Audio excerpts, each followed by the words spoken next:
복싱에 대해서 강의를 시작하게 된 의정부시 복싱협회 소속 강사 김현태입니다. 잘 부탁드립니다.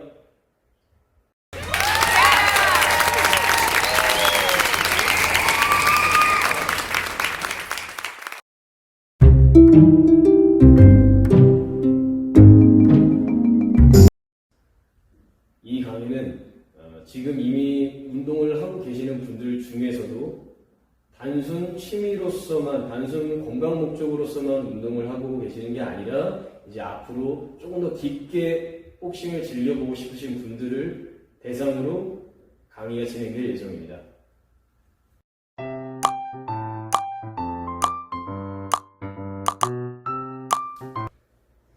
일단 오늘부터 시작해서 이번 달까지의 계획은, 한 달 동안 계획은 생활체육 복싱이란 과연 무엇인가? 생활체육 복싱에 대한 뭐 정의나 뭐 가벼운 이론 정도, 혹은 뭐 정의, 그 정도 설명을 한번 해보려고 하고, 그리고 그 후에는 생활체육 복싱에 대한 기초 훈련을 소개하려고 하는데, 그 생활체육 복싱이란 범위가 너무 광범위해서 좀 가장 기본적인 세부 분류를 초급자, 중급자, 상급자로 나눠서 기본적인 훈련인 섀도우 복싱 훈련, 그리고 타격 훈련인 샌드백 트레이닝 훈련, 그렇게 일단 가장 기본적인 훈련 두 가지를 초급자, 중급자, 상급자 코스로 나눠서 간략하게 설명할 계획이고, 그리고 추가적으로 여유가 된다면은 뭐 펀칭복 훈련이라든가, 아니면 뭐 많이 들어보셨겠지만 인터벌 트레이닝이라든가, 선수들이 많이 훈련하는 거죠.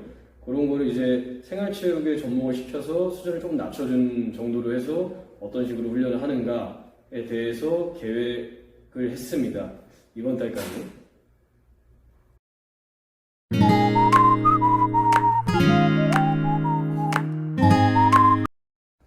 생활체육 복싱이라는 거는 제가 여기 오기 전에 미리 사전적 의미를 한번 찾아봤는데, 생활체육이라는 그 말이 굉장히 광범위해요.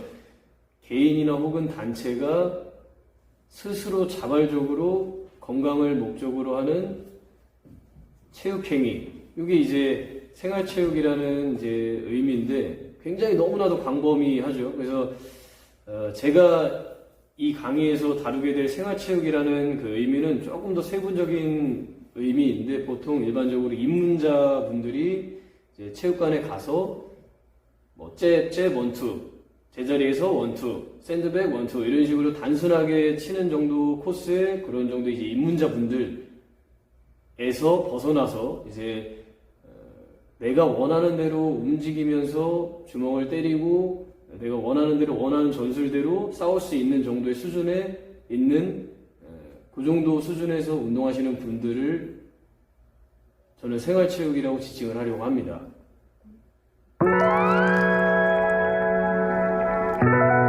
일본 복싱 같은 경우에는 아무래도 좀 더 쉽게 지도가 들어가야 되기 때문에, 재미있고 쉽게 지도가 들어가야 되기 때문에, 뭐 1차원적으로 설명을 해드린다면은 뭐 왼손을 뻗고 오른손을 뻗고, 그리고 어디를 때리고, 스텝을 어떤 식으로 박자에 맞춰서 앞뒤 스텝을 하고, 뭐 이 정도부터 지도가 된다라고 한다면은 생활체육 복싱에 대한 지도 방식은 조금 더 세밀하게 들어가죠. 예를 들어서 같은 잽을 치더라도 실제로 스파링 해보면은 아시겠지만 상당히 맞추기도 까다롭잖아요. 그래서 어떤 식으로 푸덕을 스텝으로서 해야지 잽이 잘 들어가는지, 원투에서 스트레이트는 어떤 식으로 공격을 해야지 무게가 제대로 효율적으로 실리는지, 그 하체와 상체의 연관관계는 어떤 식으로 돼야지 가장 편안하고 효율적인지, 이런 부분에 대한 이론들이 더 지도가 된다고 보시면 됩니다.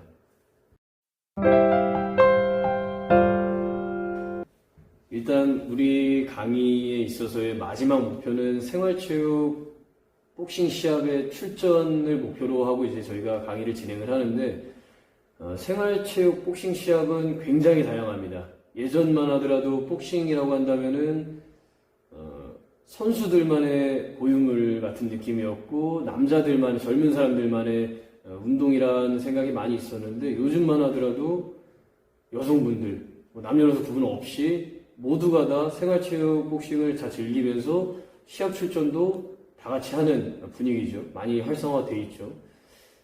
생활체전 복싱 시합 같은 경우에는 굉장히 여러 가지가 있는데, 시에서 주도해서 개최를 하는 시합도 있고, 그리고 사단법인에서 직접적으로 주최를 하는 시합도 있고, 뭐 체육관에서 주최를 하는 시합도 있고, 같이 협업을 해서 주최를 하는 시합도 있고, 굉장히 여러 가지가 있습니다. 근데 시합을 참여하는 방법이 되게 중요한데, 일단은 가장 쉬운 방법은 첫 번째는 체육관에서 운동을 하셔야 돼요. 체육관을 통해서, 관장님을 통해서 체육관 소속으로 참여를 하시는 게 가장 일반적인, 가장 많은 방법입니다. 그 두 번째는, 이건 제가 직접 경험을 해봤었던 예시인데, 의정부에서 저희 체육관에서 시합을 주최를 하는 그런 시합이었는데, 정말 전화가 오더라고요. 다른 체육관에서 운동을 하시는 것도 아니고, 그냥 운동을 하셨던 분인데, 현재는 체육관에서 운동 안 하시고.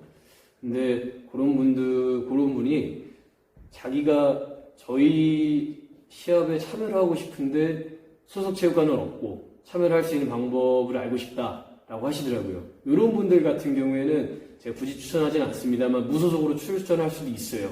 다만 이제 주최 측에다가 얘기를 하시고 협의를 잘 보셔야겠죠. 무소속으로 혼자서 유니폼 입으시고 출전을 하실 수도 있습니다. 그게 이제 두 가지 방법인데, 보통 일반적으로 거의 90% 이상은 첫 번째 방법으로 출전을 하시죠. 그게 가장 일반적인 방법입니다.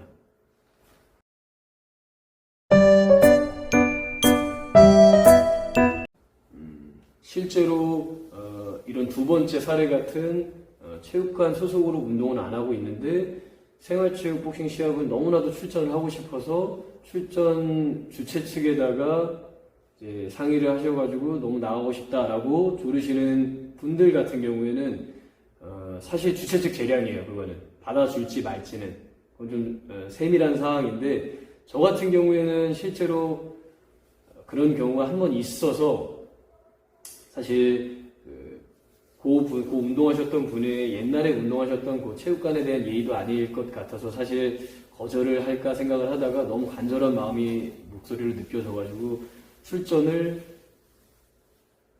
허가를 하고 실제로 준비를 했습니다.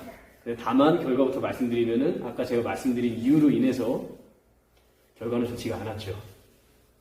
제가 말씀드린 요거는 가능은 하지만 절대 추천하고 싶은 방법은 아니고, 만약에 내가 생활체전을 나가고 출전을 내가 하고 싶다라고 한다면은 가급적 웬만하면은 1번 사례를, 제가 앞서 말씀드린 1번 사례를 꼭 추천드리겠습니다. 오늘 강의는 여기까지고, 오늘은 간단하게 이제 소개하는 내용과 그리고 생활체육 복싱이란, 그리고 생활체육 복싱과 그냥 일반 입문자 복싱의 차이점, 그리고 우리가 이 강의에서 가장 마지막에 목표로 하는 생활체육 시합에 대한 가장 기본적인 출전 방법이나 뭐 그런 거에 대한 내용을 얘기를 한번 해봤는데, 이제 다음 강의부터는 이제 본격적으로 자세에 대한 강의라던가 아니면 실제로 실전으로 복싱을 사용할 수 있는 공학적인 내용의 강의를